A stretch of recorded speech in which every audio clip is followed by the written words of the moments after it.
Hello, everyone. Welcome to episode 247 of the J Situation Podcast. I'm recording this on February 11th, 2025. How are all you wonderful folks doing today?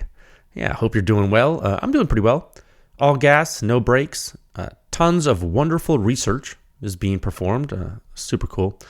Speaking of research, today on the podcast, we will be discussing last week's white paper on the Dead Air Mojave 9 performance. That's right. This is the technical discussion of the article published last week. So if you have a Mojave 9 or you're interested in one, maybe, or you just want to know how that new 3D printed internal triskelion technology from Dead Air performs, sit back, relax, and we'll go over it today together. Okay? And I think that's probably going to be the full podcast today. Because speaking of research, I am in a research symposium all this week. So I am really tied up. And so I think the Mojave talk is going to be plenty for today because there's a lot to go through. So I think that's what we'll stick to. Okay, so now on with the show. If you've been here before, welcome back. If you're new to the podcast, welcome. We're so glad to have you here today. There are going to be timestamps in the episode description, no matter where you listen to this, YouTube, Spotify, iTunes, wherever. There are going to be timestamps there, so you can skip to wherever you would like. All right? Now, before that, if you want to hang around with me a little bit, I am going to quickly speak to you about the companies who make this podcast possible. As always, this podcast is brought to you by Legion Athletics. Nothing you do, exercise, sports,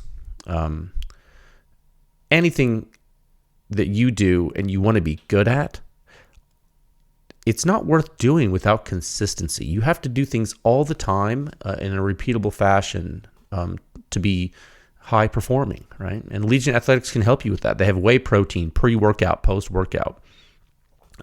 They don't really have everything you need, but they have probably most of it.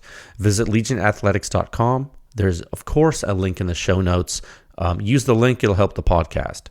Use code word PEWScience when you buy stuff there. It'll help the podcast. It'll give you 20% off your first order, which is a lot of money sometimes. And if you keep using the code every time you buy, you'll get a net 10% off everything using points. So you can save quite a bit of money, get strong. It's important.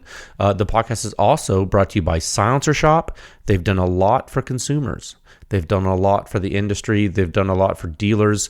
If you're a new dealer looking to get into the space, please check them out. You don't have to hold a lot of inventory, stuff like that. You want to maintain low overhead. You can use the Silencer Shop kiosk. Folks can do their fingerprints and photos electronically. They cut down on errors. They simplify their silencer purchasing process. They get a money-back guarantee, which is a pretty big deal. Okay, you don't pay any transfer fees. You don't have any paperwork errors. It's just you and your silencer with no drama. It's really a silencer ownership simplified. Speaking of places to get silencers, this podcast is brought to you by the fine folks at Top Gun Range Houston. Yeah, so if you're in the Houston area, if you're just on a business trip, and you want to go shoot some guns, or maybe just want to look at guns, I would implore you, go to Top Gun Range, 15-lane indoor shooting range, largest firearm rental fleet in the entire state of Texas, which is non-trivial. And you can rent pistols and rifles and shotguns and machine guns. You can even rent silencers. Shooting suppressed weapons in a range can be valuable for you. Okay? It's good to try things out and see if you like them. So please check out their firearm rental inventory on their website at topgunrange.com. Follow them on Instagram at topgunrange, all that good stuff. Okay? This episode is also brought to you by Capital Armory. It's no secret that silencers are in high demand right now. With very fast ATF approval times, you're really going to have trouble finding some popular silencers. You need options as a consumer. Capital Armory is another one of those options. They have a pretty unique twist. Not only do they have a large selection of products, but they can ship your silencer directly to you. Did you know that? If you live in one of the 42 states where silencers are legal, you can order a silencer in your living room and have it shipped directly to that same living room. Yeah, it's pretty wild. Really is that easy. Capital Armory, silencer shipped directly to your door. And finally, and most importantly, this podcast is brought to you by the Pew Science Laboratory. I'm the technical director of the lab. In the interest of public education, we have chosen to continue to sponsor this podcast and run a public research effort with a goal of pushing the silencer industry forward one test at a time. You can visit pewscience.com for the suppression rating. It is the simplest and the most accurate hearing safe rating for suppressed small arms. It's based on true human inner ear response of the entire gunshot from before the combustion takes place all the way until all the combustion is gone and all the mechanical operation of the weapon system has ceased. Okay? This is the home of the silencer sound standard. There are 7 sections in the standard, and it contains the most in-depth and accurate silencer data and analysis in the entire world. And it's all available to the public 24/7 at pewscience.com. And as I always tell you guys, you can support this podcast. You can support Pew Science. You can support all the public testing we do by joining with a membership at pewscience.com. There's a donate feature on the review page, a donate feature on the podcast page. Every little bit helps. And something that's free and doesn't cost you anything. You can give the podcast a good rating on whatever platform you're listening on. Like and subscribe on the YouTubes or the Facebooks or the Spotifys or Amazon or wherever you're listening. It would help. Okay. So again, one topic for you today. All right. And so why don't we do this? Why don't we timestamp topic 1 at a time of 6 minutes and 42 seconds, okay? And this will be topic 1, and it will be the only topic today, but we'll give subtopics, okay, because it'll be long. So this is going to be the technical discussion of Sound Signature Review 6177, the Dead Air Mojave 9 on the HK-P30L in the long and short configuration. Okay, this is tri-skillion baffle technology, and so what we're going to do is we're going to go through various descriptors of the silencer. It'll be the full technical discussion covering the performance of this hybrid design, and we're going to figure out, what makes the new 3D printed dead air technology tick. Okay, that's the goal here for the talk. Okay, and I have the Dead Air Mojave 9 in front of me right now on my desk right here. So that's really great. Dead Air Mojave 9. Interesting names. They always come up with these, for these silencers.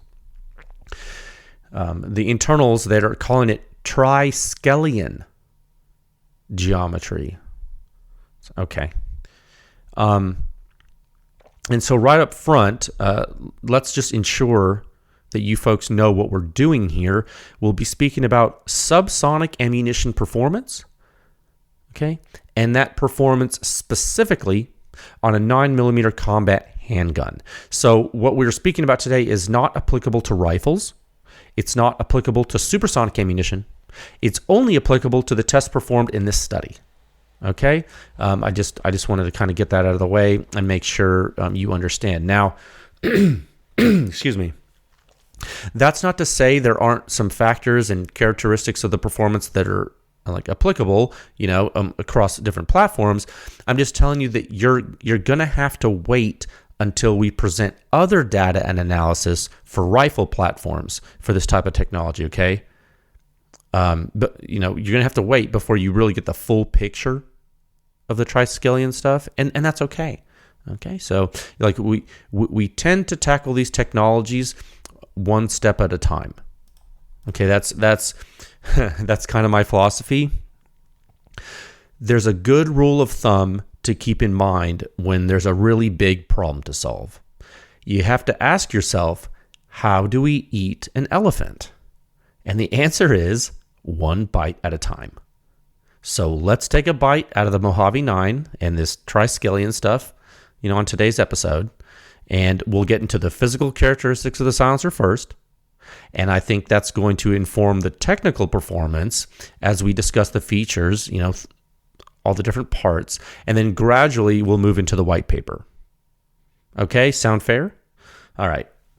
So what we'll do is now let me timestamp this. I'll timestamp this at 9 minutes and 48 seconds. So that way you can follow along, because I know it's going to be a lot. And you'll have to forgive me. My voice is sort of going because I've speaking for a couple hours today, giving some research presentations, and so I'm a little bit weary.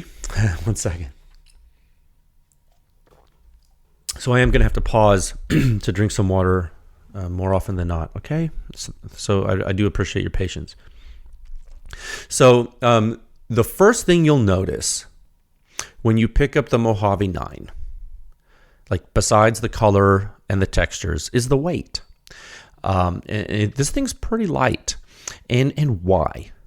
Well, it's made out of titanium. Yeah, so typically, to save weight in a pistol silencer, components are going to be constructed of aluminum and titanium. That's very common. And it's pretty smart. Sometimes there's a lot of use of heat-treated stainless steel, especially in recent history, like, for example, in the Rugged Obsidian series. And those are great silencers, but they are, of course, heavier. And they are also marketed for use on a lot of different platforms, where your firing schedules are could be more extreme. For example, the Mojave, in my mind, is a pistol silencer. I'm sure you can use it on an MP5 as well. I have no doubt you can do that, but that's not what I would do. Personally, I'm more of a fan of submachine gun silencers on submachine guns, and I like to use the pistol silencers on pistols. I'm not saying you have to do that, but I'm just saying that's probably what's best suited for the Mojave 9. Now, one of the ways the Mojave 9 is able to be so light is that it's monolithically 3D printed. Yeah, so it does, in fact, have a monocore. Yeah, I know that can be a dirty word in silencer vernacular, but no, this is, in fact, a monocore. And it's actually very similar to another very lightweight pistol silencer we published a paper on, the Cat SC. Both the Mojave 9 and the Cat SC are 3D printed titanium, and they are printed in one piece with the tube and baffles. Okay, well, they're both modular, so they both technically have two pieces to the body, but you know what I mean. For both of the pieces, the so-called tube and baffle system is monolithic. Okay. And what does that do? Well, it saves weight, and it really gives the opportunity for a very streamlined internal design. Okay, so we're gonna get into that in a minute, but I just want to give you a picture. So on the outside, the Mojave 9 has ribs for you to grip the main body, to tighten it and loosen it on the firearm, which is nice. Like the Cat SC, the Mojave is also modular, so the distal end, or the far end where the bullet comes out, can be unscrewed by hand, and you can remove the end cap by hand, because it also has ribs on it as well. And then you can screw that end cap to the proximal section or to the main body, and you've just created the short configuration of the silencer. Okay, you take off the front, you put the end cap back on, the section you just remove the front from, and you've converted from long to short. Make sense? This is very similar to the AAC Tyrant 9M, right? Which was a silencer that allowed you to disassemble and assemble the long and short configurations by hand. Yeah, so the designer of the Tyrant 9M is also the designer of the Mojave 9. So there you go, right? It's a little bit of trivia for you. So on the rear of the silencer, you'll see a piston assembly, and you can use a notched like spanner wrench or like a castle nut wrench, like in typical Dead Air fashion, right? Dead Air loves to specify those dang wrenches that have to fit into a notch. They don't like wrench flats. They like notches. I don't know why. I don't like that, but different strokes for different folks. This is what they have chosen to continue to do. It is what it is. They don't like the wrench flats. They like the castle nut wrench, which is fine. You can pick a tool that'll work, and you can then remove the entire piston assembly from the bottom of the silencer, from the back of the silencer. Okay. Now, for normal maintenance, you'll probably just remove the ribbed rear cap by hand, and that'll let you remove the piston and the piston spring, and that's how you're able to swap pistons from metric to imperial, or maybe you clean and lubricate the piston and the spring and things like that. That's very common. It is very important to be able to remove that rear cap. So being able to remove it by hand is, in my opinion, really cool. I really like being able to remove the rear cap by hand. I just can't emphasize enough how user-friendly that is. So that part's really cool. Again, and I've told you folks this before, I really enjoy shooting pistol silencers, So I love not having to use tools with them. That's great. One of my favorite silencers of all time is the Knights Armament Mark 23 silencer. And so that also, it does not require the use of tools. The rear cap on there, it's hand tightened to the body, and it kind of indexes and clicks. So just some trivia for you. Again, for those of you who've never handled one of those Knights cans, that's kind of how that goes. So Mojave 9. So what are the pieces you get? Well, you have the two so-called tube sections, which are monolithic with internal baffles, right? And those pieces are titanium. And then you have the end caps on the front and the rear, and those are both 70-75 aluminum. And then you have the piston retaining assembly, that's aluminum. And then you have the pistons themselves, whatever piston you have installed, those are heat-treated stainless steel. And then you have the steel piston spring. So those are your pieces. And you can disassemble all of them. That's good, because it's a pistol silencer, so you need to be able to maintain it. That's important. So let's talk about the inside of the silencer, the Triskelion baffle geometry. How in the world are these baffles shaped? Well, if you folks have ever seen an old Knights Armament silencer, again, like the one I just mentioned, like for example, like the Mark 23 silencer they made, it's a 45 caliber pistol silencer, or maybe what about the rifle stuff, like the old QDSS NT4, the famous corn cob, where they had to retrofit the silencer later in development with a perforated steel sheet because it was failing with stronger ammunition. So they had to do a retrofit. So they ended up welding a tube sheet on there to get more hoop stress. The NT4, you all remember the corncob silencer, yes? And you also remember, they had the MP5 stuff and some other of the rifle silencers. If you look inside all of these different old school legacy Knights Armament silencers, they used baffles that were formed by essentially putting a pipe in a crimp press and creating a star pattern by crimping this baffle into a crimp cone.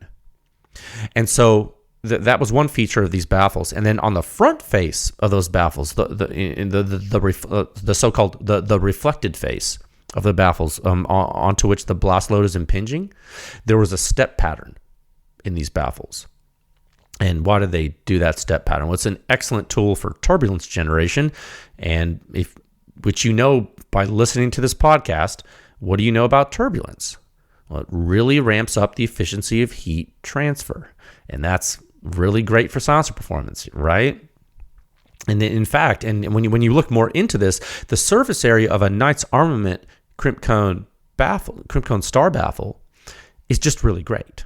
A lot of surface area in general, and it's really efficient. That's why that really, really old design worked so well, and that's why B&T went and copied it by machining it. In a lot of their stuff, because it just works really well. It's one of the oldest and simplest and most prolific baffle designs that we have, like the collective we in the state of practice, right? And that baffle design, it all started at a place called Qualitech back in the day, like old school, right?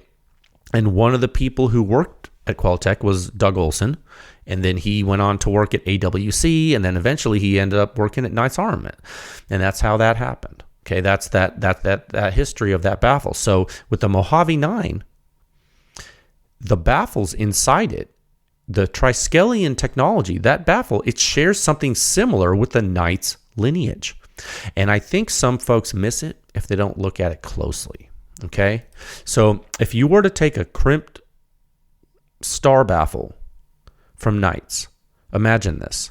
If you were to take one and you were to twist it about the longitudinal axis, about the bore axis, you just rotate it about that bore axis and physically twist the metal, you could create a shape similar to what's shown in the Mojave.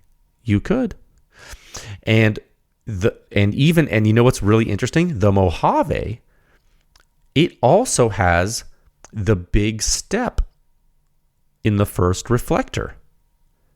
And that step, that big old step, just like the Knight's baffle, the Mojave has it in the proximal section, in the main section, and it also even has it in the distal section. You can see it. So that is yet another, it's not a coincidence. You don't make all of these things the same and it just be happenstance. It's very clear. That it's extremely clear that Mike Smith was at least influenced by the Knight's baffle when he brainstormed this baffle shape when he was at AAC. Because this baffle shape in the Mojave 9 was brainstormed when he was at AAC. Long, but way before dead air existed. Okay. So this lineage, I just want to, it's very important, I think, in silencer history for us to know where we come from, and now we know where we're going. And it's good. We see how things advance. You take something very simple that they made on a crimp press, you rotate it, and now you get to, what do you get to do? You can 3D print things. Yeah, because unlike the old Knight's armament baffles, the Mojave has a huge benefit of modern manufacturing technology now. Several decades later, we don't have flying cars, but we have metal 3D printing that's getting more affordable. And what else does the Mojave have? Well, it has many decades of hindsight, doesn't it? It has many decades of hindsight. So when you look inside the Mojave, you're going to see ridges all over the ribs of the baffles.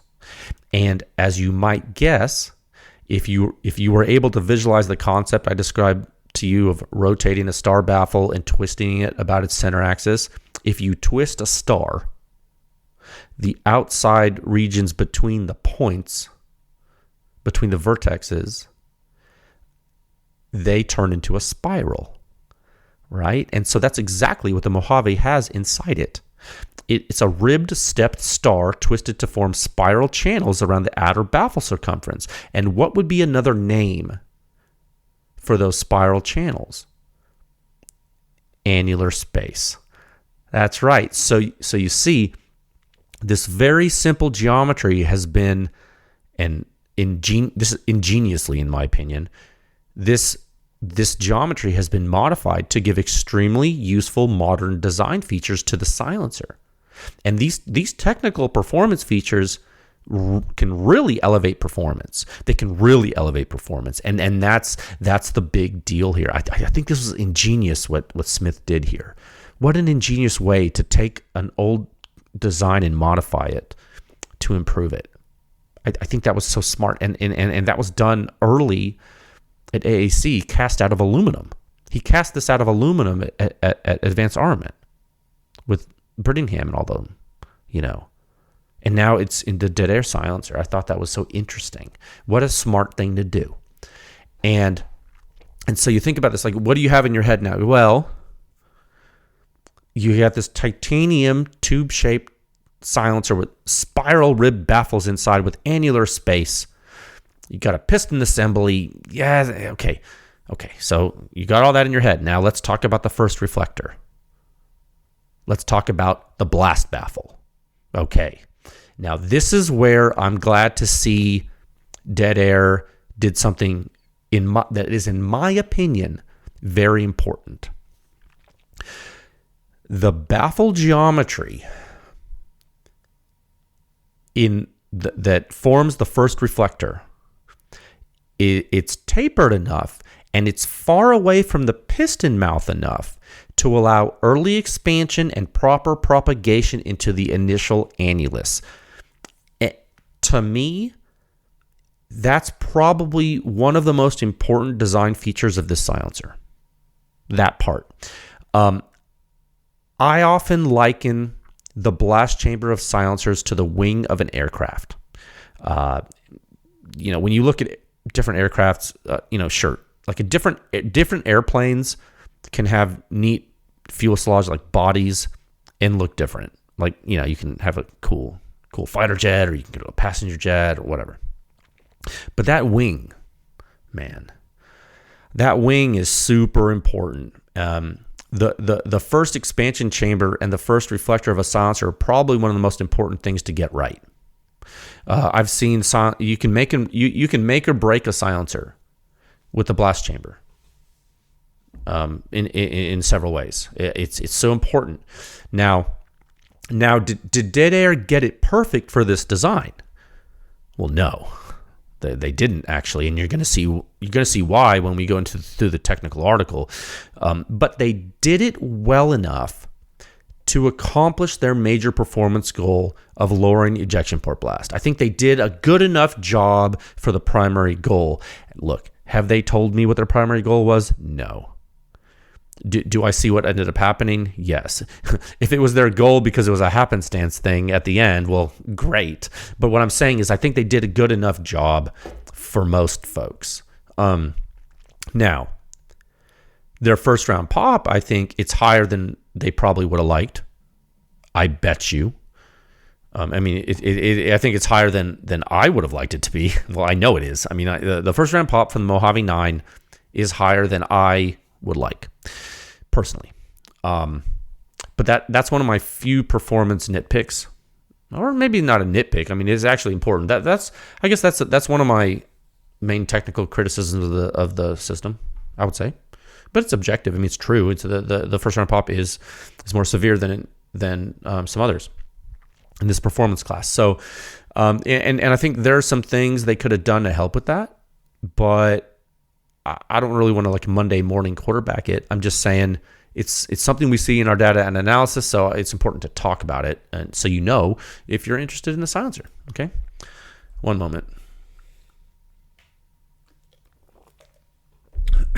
Okay, so what's next? Okay, okay, talk about the baffles. First reflector. Oh, piston. Right. Oh, yeah, this is important. So the piston assembly is vented, and their piston is actually much different than a Silencer Co. or a Rugged or a Huxworks piston is.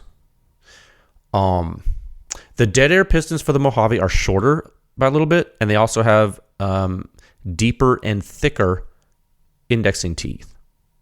They're actually much deeper and much thicker relative to other pistons that we look at. And they're so much deeper and thicker, those teeth, in fact, that there's less rotational play in the silencer. The spring is further compressed, and it's just mechanically a different sport. They also have a different spring. The spring's different than a Rugged spring, for example. So please don't interchange them. Please don't be... I see people on some of these silencer discussion places on the internet talking about, well, I put this spring from this silencer in here, and I contacted so-and-so to get a spring for that. I'm like, oh man, you wild. Buying different springs now for us? Like, oh my goodness gracious, you guys are crazy. So yeah, don't put like a Rugged spring in the Mojave silencer. Just please, you're gonna have a bad time. At the top of the white paper, which we're going to go into in a minute here, at the top of the white paper, we actually put a research caution. We wanted to see the difference in performance if you used a Silencer Co. or a Rugged or a Huxworks piston in the Mojave, and like even using the proper Mojave spring, the proper Dead Air spring, you're not going to be able to get the same performance from the silencer with other pistons that you get from the Mojave piston. You will not. And we're going to publish some member research about that at a later date. But what you need to remember is that the piston is responsible for a lot of the silencer system's operation, and it's also in the blast chamber. This is a very important region of the pistol silencer. A lot's going on there. You need to get things operating just right. When you fire the weapon, you're going to start compressing that spring as you send blast load off of that first reflector. And that spring has to then decompress. Things are moving. Things are slamming into each other. And all of these things are sources of noise. okay? With a quiet silencer, that noise can influence the signature you hear. And the Mojave is a great example of this, okay? Now, again, we're going to go into further detail at a later date, but I implore you, if you shoot a Mojave, please use a Mojave piston. Please, just don't ruin your fun. I mean, you're only hurting yourself. I don't care what you buy, what you do, but I kind of do because I want you to have a good time. You know what I mean? Okay, so what we'll do now we're going to pull up the technical report and we're going to step through the performance so you can understand how all the things we just spoke about influence how the thing actually works. Okay? So, now we're going to timestamp this. This is a time of 30 minutes. 30 minutes. And 30 seconds. Perfect. Cool. All right. This might be a long one, but not too long. But we're making good time, and I think that this is a good way to organize it because people can skip, and then some people don't care about anything but the performance. So, okay. So this is Article 6.177. Please pull up the full report at pewscience.com if you are a Pew Science member. And if not, you can pull up the free public article. It'll be just fine, okay? This report contains two tests. So two sets of test data, 2 sets of engineering analysis, okay? You have the long configuration of the silencer and the short configuration of the silencer.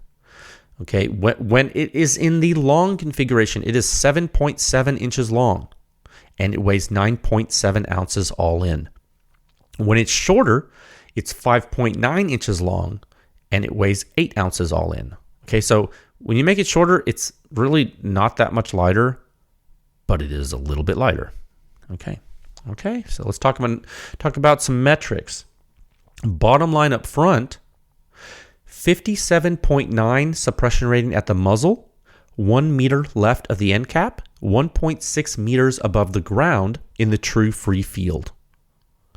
Okay, that is on the HK P30L full-size 9mm hammer-fired combat handgun with Speer Lawman 147 grain full-power subsonic ammunition.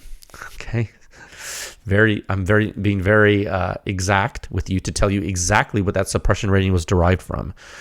Okay, now that was 57.9, 1 meter left of the end cap. Now you get 45.5 suppression rating, 6 inches right of the shooter's right ear. And that brings us to an overall composite suppression rating of 58.3 for the long configuration on this gun with this ammo. Okay. Not too shabby, right? Not too shabby. And you know what? I believe that's actually the same composite rating achieved by the long configuration of the Rugged Obsidian 9 on this pistol. Interesting, right? So what are the differences? Well, the Mojave 9 is shorter and lighter, and the shooter's ear suppression rating is higher. So it's a different sport. I know they both have the same composite rating. I know. But the Mojave 9 is shorter and lighter, and the shooter's ear suppression rating is higher. Different sport. So I figured I'd say it twice. Okay, you guys really need to understand. So what happens in the short configuration? Okay, well, 39.2 muzzle suppression rating. So you drop from 57.9 to 39.2. Okay. It's actually a pretty big drop. But what happens at the shooter's ear? Well, you actually increase from 45.5 to 48.0. And that gets you a composite suppression rating in the short configuration of 48.8. So you drop from 58.3 composite to 48.8 composite. Basically, category drop from long to short, right? So you're dropping almost 2 categories at the muzzle. Oh, that's a big drop. Okay, but to the shooter in the free field, they're actually protected just fine. And so that's actually a major conclusion, and we're going to go deeper into that when we get to the short configuration analysis, but I just wanted to mention this up front because it's at the top of the article in the top rating graphic, that colored graphic at the top of the page. I wanted to really bring that to your attention so you get your wheels turning. Okay, so right up front, though, You're really seeing some high performance. Yeah, aren't you? High performance here. And the silencer's light. It's not that long. It's modular. It's really doing a great job with suppression on this pistol. Objectively, on average. Okay, so on average, overall, the silencer's performing very well. Now let's get into some more details. Okay, so in the article here, please scroll down until you get to the data plots. You can see the research caution I told you about. Please read that when you have time. Scroll all the way down past the table, until you get to Figure 1A. Okay, you see Figure 1A and you see Figure 1B. Okay, you are looking at blast overpressure in the free field, 1 meter left of the end cap of the silencer, 1.6 meters above the ground, away from all reflecting surfaces other than the ground. Very important. Okay, so, at the muzzle, these signatures are relatively interesting. They're showing really high performance suppression, and they're doing it in a little bit different way than something like the Obsidian 9, which I think is a great comparison for the silencer in this respect, due to the raw muzzle suppression performance. Very similar. They have very close muzzle suppression ratings, but the technologies in the Obsidian 9 and the Mojave 9 are completely different. And the signatures reflect that, don't they? Like when for example, like notice how in the zoomed in early time view of the signature in Figure 1B, there's a really clear delineation between the first couple jetting and the subsequent jetting. Now, if you go back to the Rugged Obsidian 9 report, which you can, that's in Article 6-172, so that's about 5 publications ago. You can go back and look at that. You'll see that the long configuration of the Obsidian 9 does start to build momentum in a stronger way. The Mojave, what it's doing, it's spreading out that energy over a longer period of time. Is this a consequence of the high surface area in the Triskelion geometry? Absolutely it is. Absolutely it is. This is textbook behavior of a more efficient silencer design. Okay, the Mojave is a more efficient silencer than the Obsidian 9. Objectively, it's more efficient. The technology is more efficient. It does more work faster. Okay? Check out how the momentum builds in Figure 2, please. If you scroll down, you have Figure 2A and you have Figure 2B. Now, here's something that's pretty telling, I think. And if you don't look closely, you're going to miss it. Right here is the Achilles heel of the Mojave 9 design. Look at the FRP waveform in Figure 2A, and you see how it diverges from the rest of the shots, and it almost decouples there. Look at the divergence, and it's not just any type of divergence. It's not just run-of-the-mill. It's almost asymptotically straight up at 31.5 milliseconds on the timestamp there. You can see it. It's almost asymptotically straight up in a discontinuity. Maybe it's 31.4 milliseconds. Yeah. Now, if you look back in the pressure history, what do you see? Oh my God, that actually corresponds to the primary FRP jet. Huh. Not the initial couple jet, the primary FRP jet. Ah, yes. This is severe. Okay? And this is one of the reasons it's severe. Why? Because it's sudden. What's another name for that? It's impulsive. And what's another name for that if you want to start to get technical? It's almost a pure shock load. Oh, it is almost a pure shock load. Why? Well, it's not from supersonic ammunition. Can't be. Or using subsonic ammunition. This is blast load propagation. And so the FRP from the Mojave 9 is definitely something that occurs at the muzzle measurement location. This is something that's definitive. And so it is therefore something that adjacent bystanders are likely to hear, highly likely to hear. Okay, so this is something actually that the Obsidian 9 also has a problem with, but the Mojave 9 has an even bigger problem with it. Okay, and we give this I give this to you quantitatively in the article. But the FRP magnitude, there's a research note too in the report text. The Mojave has about 30% more severity in first round pop than the Obsidian 9. And the Obsidian 9 already has some first round pop. So please keep that in mind. If FRP, if first round pop, is a concern to you, I urge you to keep that in mind. Just for comparison, this is because it's good. Hey, it's good to have comparisons. If you want to see a silencer that is just as advanced, well, if not more advanced than the Mojave, check out the Cat SC. That report is 6/162. Okay. Look at the initial blast traces in that article, and you will see there really is no FRP. Now, in engineering analysis of the waveforms,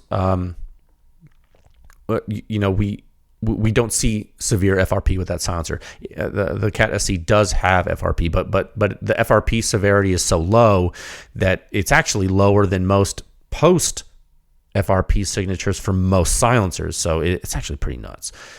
Again, we say this a lot, but there are levels to the game, right? There are levels to the game. There really are. Not everyone can be number one. Not everyone gets a trophy, right? It just is what it is. Well, I mean, in our case, we actually don't give any trophies because that would be weird, right? It'd be weird. But you have a ranking section though, so it's quantitative though. Okay, so. One second. Let me get some water. 1 second.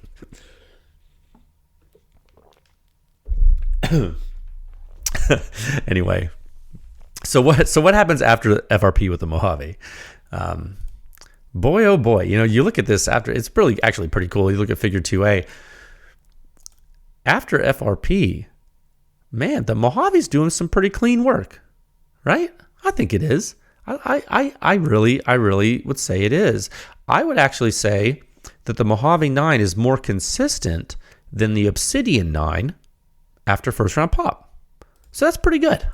That's an improvement, right? So if you're shooting more than one shot, I think folks will really appreciate the Mojave 9 performance a lot, like compared to the Obsidian 9. I think they would, like particularly with the shorter length of the Mojave 9 compared to the Obsidian 9 and the lighter weight. So that, and the reason I keep going back to the Obsidian 9 to compare the Mojave 9 is because the similar muzzle suppression risk factors, right? The identical composite rating and really technology generations, right? Because the Obsidian 9 is very old in technology, but the Mojave 9 has a new twist. Literally, the Mojave 9 has literally a new twist on an old design, quite literally. So I think I think the comparison is really great. So let's talk about the elephant in the room. Okay, elephant in the room here, and not all elephants have to be bad. Let's talk about the shooter's ear performance of the long configuration of the Mojave 9, the shooter's ear performance. And this is a really big deal. And I think this is something that most people are going to notice when they shoot the silencer. And in all likelihood, it's the biggest performance factor for people using the silencer at all. For a lot of people it is. This is where ejection port blast and mechanical shock are actually both lower. The Mojave, like I said, is very efficient. The flow rate in early time, it's allowing the blast load to expand around the first reflector, and you simply aren't going to get a significant amount of things blowing back in your face out of the breech of the pistol. You're not going to get huge ejection port blast loads either.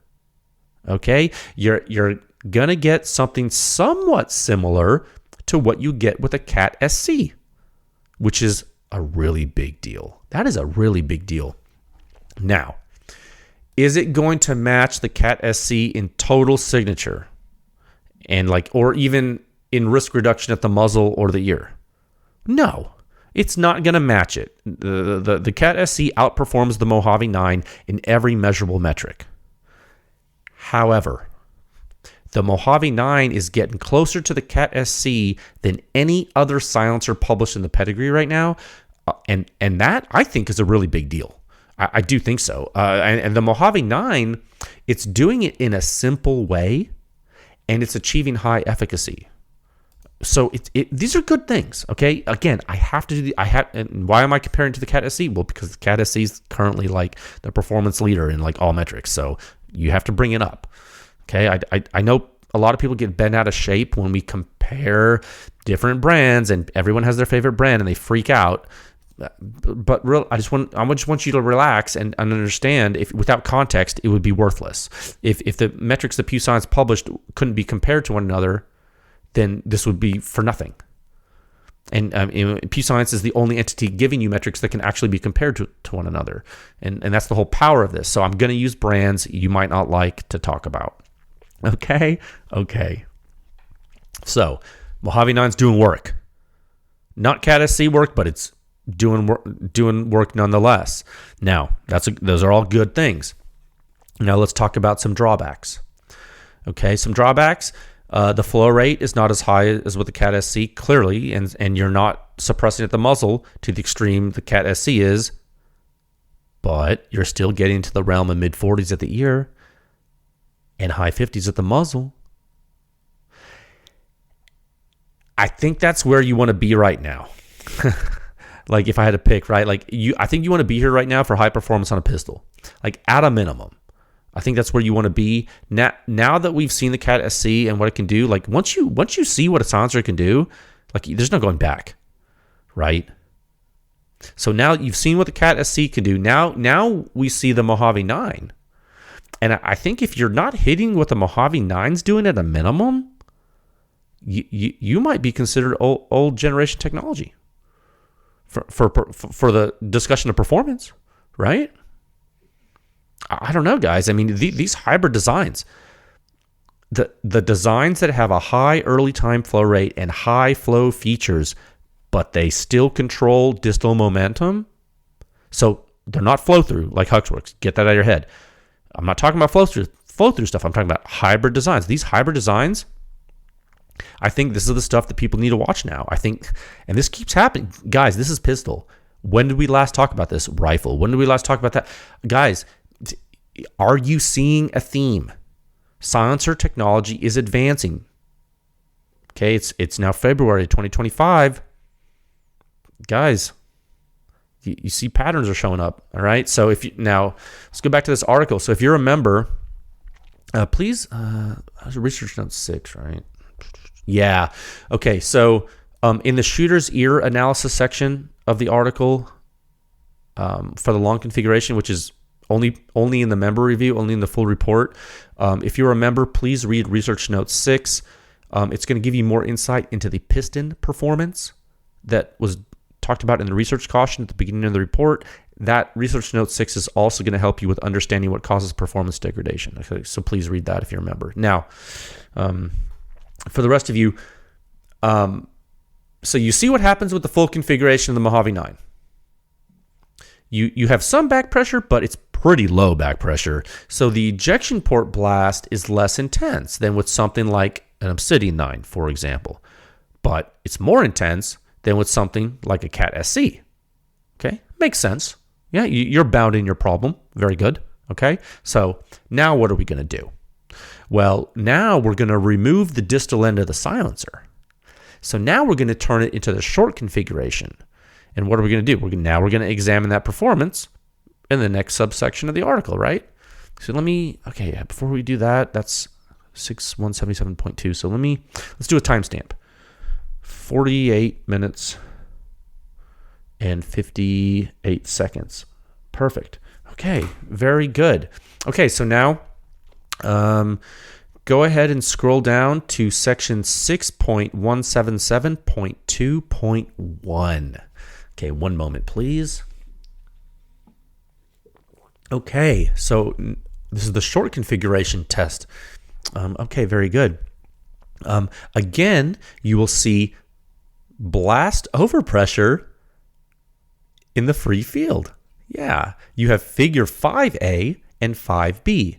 Again, blast overpressure in the free field 1 meter left of the end cap of the silencer, 1.6 meters above the ground, away from all reflecting surfaces other than the ground. Very important. I'm going to keep saying that, and I'm going to keep using those words until you can never forget them. They're going to be in your head. Okay? You're going to wake up in the middle of the night. Oh my God, free field waveforms. Reflection factor. And all of a sudden you're a blast engineer. And you wake up and then you, I don't know. It might have a whole new career. You don't even know it. Anyway, look at the plots. This time, when you look at these, this is for the short configuration of the silencer. It's no longer the long one, okay? So instead of being 7.7 inches long, you're now 5.9 inches long. So let me frame this for you for comparison's sake, and this is in the article as well. The short configuration of the Obsidian 9 was 5.1 inches, okay? The Omega 9K from Silencer Co. is 4.9 inches, so pretty close. The Cache 9K from Huxworks, 5.4 inches. Short configuration of the Cat SC, 5.5 inches. Okay, so the Mojave 9 is 5.9. It's like basically 6 inches, and that's the same, almost exactly the same. I think it is exactly the same as the length of the old Tyrant series. Like, you know, the Tyrant 9S, and then subsequently when they made the modular version, the Tyrant 9M, the short configuration, 5.9. Same as the Mojave 9. Now, is that a coincidence? Probably not. I would say, like, given the design pedigree of what we've already spoken about in the episode, probably not a coincidence, but who knows? Could definitely be wrong. Just educated guess, right?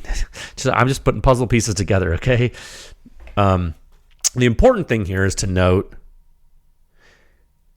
the short configuration of the Mojave 9 is longer than the short configuration of the Cat SC. And it's a lot longer than the short configuration of the Obsidian 9. You feel me? All right. So, I want to frame it for you. Now, all that said, even if it's not a super short length for a short configuration, does the combustion propagation change significantly from where it was in the long configuration?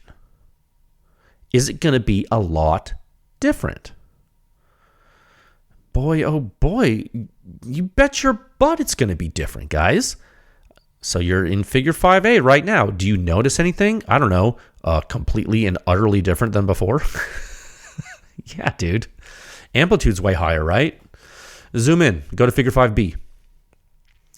Okay, now you can see those really big coupled jets now. Whoa. You're really letting more blast load out of the silencer, and that's a really big deal. This is huge combustion propagation, and this is why your muzzle suppression rating drops so much. Okay, this is why you drop from 57.9 at the muzzle in the long configuration to 39.2 in the short configuration.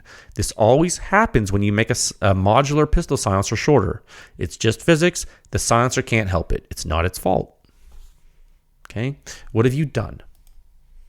What have you done to the silencer by changing it from long to short? You've handicapped it in the dimension of time. Right. You've time handicapped it. See, stay with me.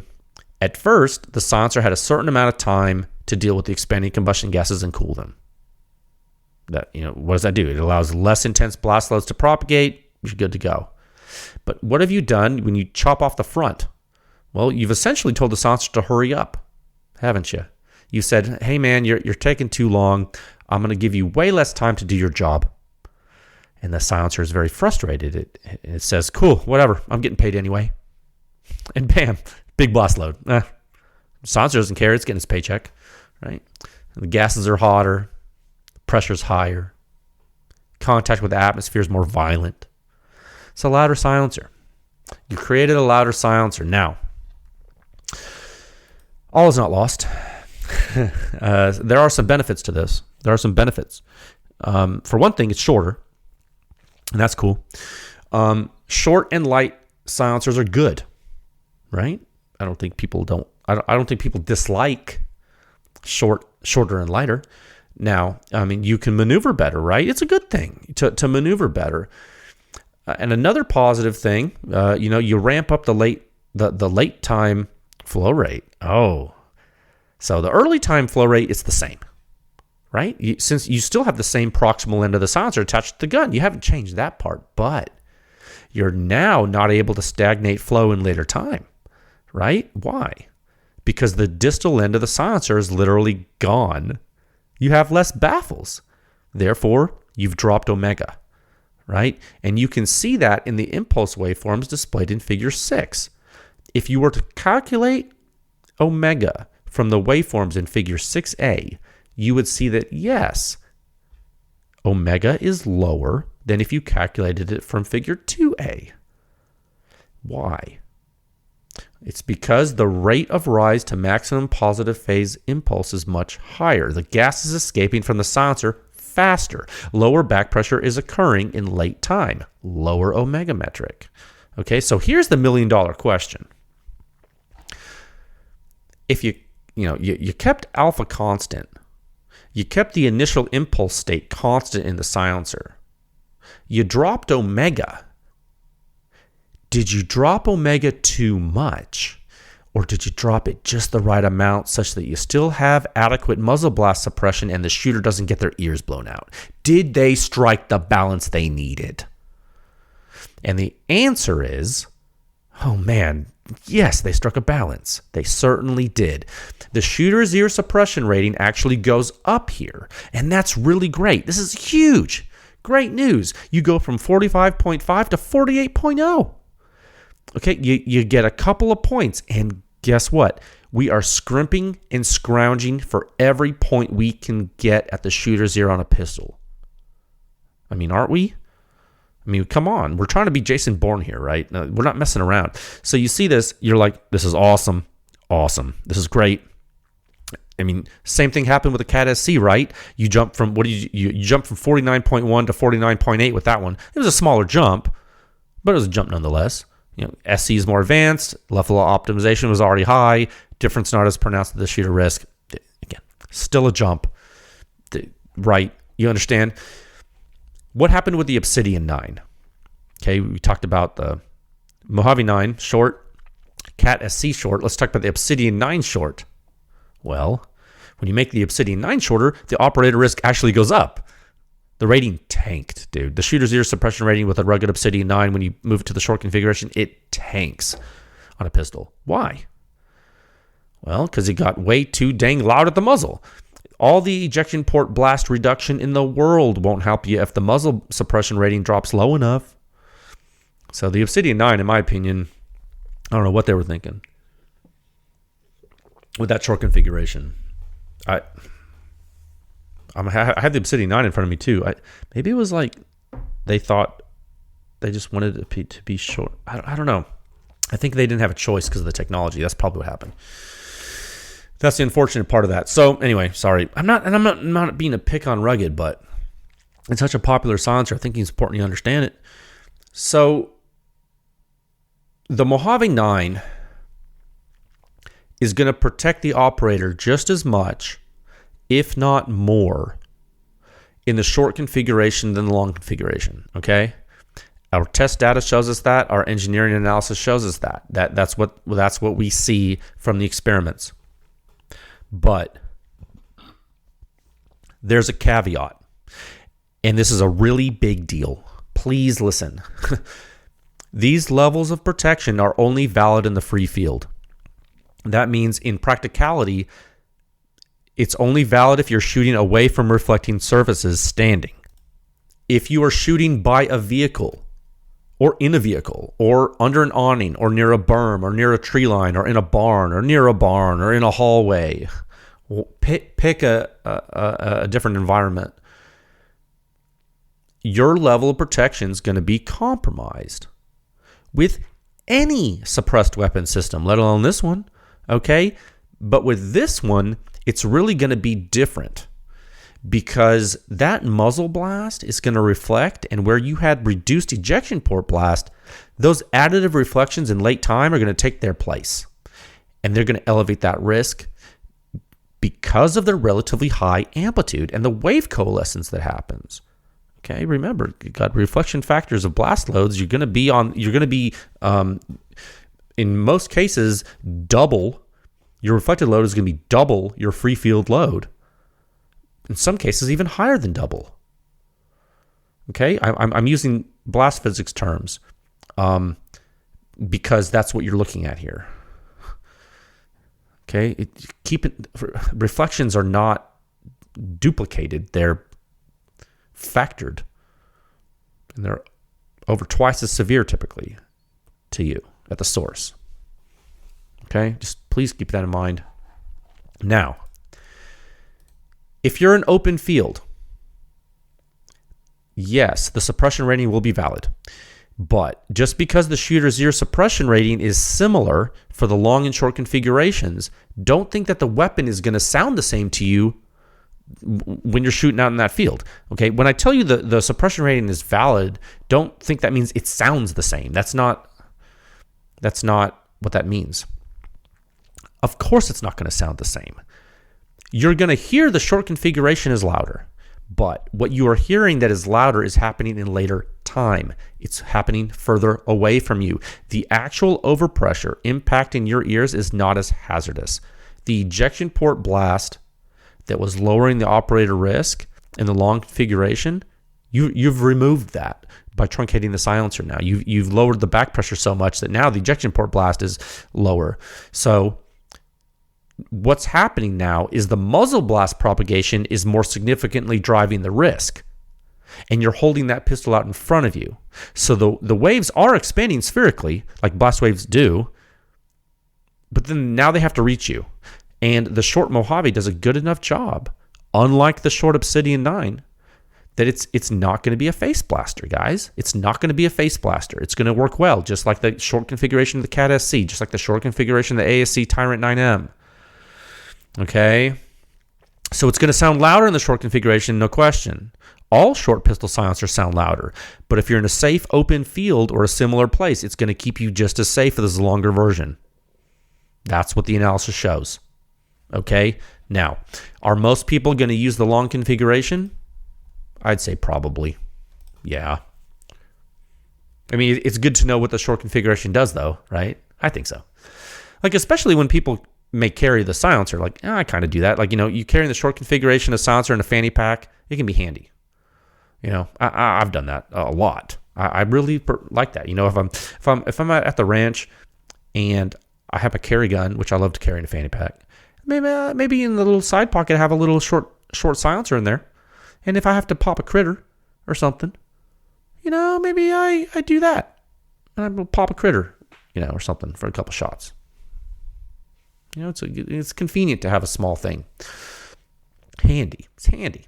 So yeah, that's really all there is to it regarding the performance of the Mojave 9. I know we spoke about several comparisons today in this, and if you want more, let's do that. If you want more, go ahead and keep scrolling down on the article. I know there's a lot. There's a very long article. Keep scrolling down until you get to Figure 9. It's the red and the blue bar chart, and here you're going to see all of the public pedigree 9mm pistol data in one place. Well, you're not going to see the B&T Station 6, the wiped silencer and the training silencer, because it's not on the P30L, so we're not showing that going forward unless you want us to. Let me know. For the Station 6, if you want us to add it to the later tables, we can. For now, just use the rankings table, or you can look at the Station 6 article for that. Okay, so anyway, Figure 9. Check out the spectrum. Right? Isn't it nuts? Isn't it nuts now? Like, it's amazing how far we've come, I think. I was looking at this the other day. I was just so amazed. Look at the old Trident 9 from SWR. Classic. Look how quiet that thing was at the muzzle. Decades old, dude. That silencer's decades old. Wild, right? Isn't it crazy how quiet it was? Or it still is? High back pressure, though. That shooter's ear suppression rating down in the mid-30s. Oh, oof. Slow, right? Yeah, shooter's ear suppression rating down in the mid-30s. Wah, wah. Yeah. Same thing with the old, well, not old, but the CGS Mod 9. Actually, not that old. actually more modern silencer, but still high back pressure. That was kind of the older way to doing things. See how long technology had stagnated, really? Isn't it interesting? I mean, yeah, there were some tweaks here and there, but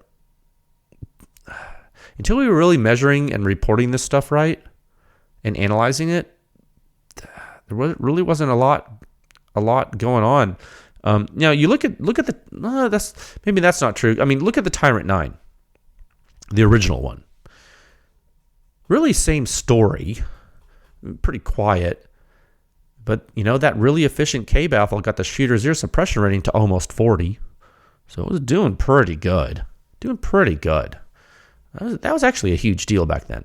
I mean, I think to this day, the AAC Tyrant 9 hangs. It really does hang, doesn't it? Very awesome. It's actually objectively awesome, right? Really good. Now, that's on the bottom of the table. Now, if you want, you go scroll up here. You scroll up, look at the short silencers, all right? Omega 9K, Cache 9K, short configurations of the old modular AAC Tyrant 9 series, the short Obsidians. None of these things are really outclassing the long configurations in any respects. It's not really wowing you. So now, enter the Mojave 9. Enter the Cat SC. All of a sudden, you're looking at this, you're like, whoa, man, the shooter's ear suppression rating is getting mid-40s on these silencers, these new silencers, and in some cases, it's edging up close to 50, and, well, holy crap. I mean, 50 territory is definitely where we would love to be with a 9mm pistol setup. Like, can you imagine a suppressed 9mm pistol with full power defense loads getting close to 50 at the shooter's ear? I mean, before last year, I really couldn't, but here we are, right? A Dead Air Mojave 9 joins the ranks of silencers like the Cat SC in the pedigree. It is literally coming up to these levels. Now, it doesn't reach Cat SC performance, but it's getting closer than anything else in the chart right here. It's getting closer than anything else in the chart's gotten, and I really think that's a big deal. The short configuration, again, longer than the short SC, sure, still doing work. Really important to recognize. It's really important to recognize this. Having just one super high performance option is not good. You don't want just one option, dude. You want at least 2 or 3 to give people options where to get them, blah, blah. I think you want at least 2 or 3 for pole position. I think you want that competition. You don't want just one. You want people coming up and then improving, getting better. I think it's important just to move this forward. And I'm glad to see this moving in that direction. I cannot tell you how happy I am to have more high-performing models. I'm really hoping, I'm really hoping more awesome stuff happens, because I really want to see this chart get crazy. Like I'm rooting for it, dude. I want like I'm out like no, that's a weird thing to say. I welcome the gauntlet. I'm super into this. Like I want it to be awesome. Like how crazy would it be if we started hitting like mid 50s of the ear or something like that, right? Like how crazy would that be? It'd be crazy. Like I have a feeling you can't do that without making the silencer larger. You know what I mean? Like, I don't know. That's what I think for now, but who knows? Like maybe there's stuff I don't know about. Like after looking at the Cat SC data, like I looked at it again yesterday. Like I was refreshing my memory a little bit. It's going to be hard to top that. But then again, when the AAC Tyrant 9 came out, we thought it was going to be hard to top that one too. And now look where we are. You see? So, it's interesting to see where we were, where we are now, and kind of speculate about where we're going. Okay, so, I mean, like all in all, I think this is a good time to be alive. The Mojave 9's doing work. Data Air did a great job. You can use different mounts with it if you want. You don't have to use a piston. You can put it on your MP5 if you want, but maybe you give that some thought before you do it. I'm just saying. Anyway, just know it accepts Dead Air P series mount accessories. If you're into that, go wild, whatever. not my silencer. It's yours. So yeah, good job, Dead Air. This is a high performing silencer. Now, who is going to join the Mojave and the SC on the podium? Come on, where are you? Let's look. I'm looking. Wherever you are, mystery silencer, we are waiting. And we are patient. We've waited decades. We can wait longer. Okay, but don't keep us waiting too long. That's cruel. Okay, so no, I hope this episode was informative. I hope you all learned about the Mojave 9 and its high surface area, relatively high flow rate, the Triskelion baffle stack there. And I hope you come away from this understanding semi-automatic centerfire pistol suppression just a little bit better than you did before. That would be my primary goal here for you. So please, we'll be back next week, hopefully with some more data for you if we have time to put that together. I'm hoping we do. Okay, it'll be cool. So please, have fun, stay safe, and I will talk with you folks again soon. Okay, bye.